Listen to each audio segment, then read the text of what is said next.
Jesus took Peter, James, and John along with him, and he began to be deeply distressed and troubled.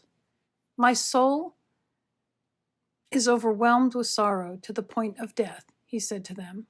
"Stay here and keep watch." Going a little farther, he fell to the ground and prayed that if possible, the hour might pass from him.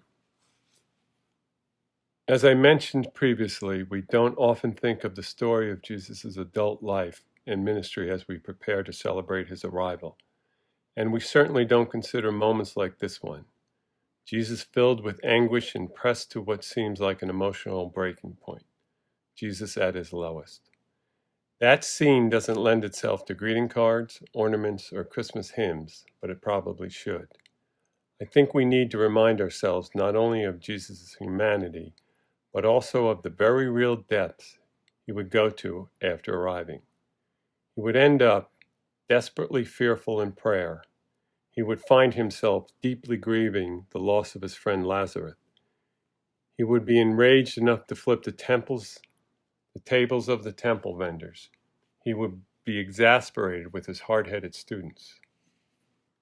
This morning, I started typing the word sorrow, and before I could finish, my computer changed it to sorry. I know computers don't have religious biases, but as a lifelong Christian, I think that sounds about right.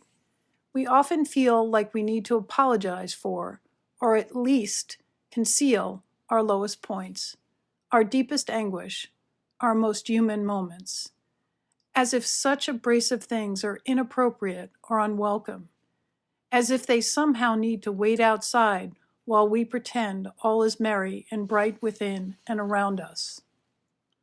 I love seeing Jesus at his lowest, and to hold such moments in my heart this season because it reminds me to make room for my sadness and my grief.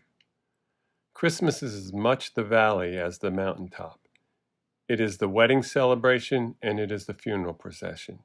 It is a joyous, expectant birth, but is also feeling troubled to the point of death. You get to have it all. Today, sit with your full breadth of your story and don't be sorry for your sorrow.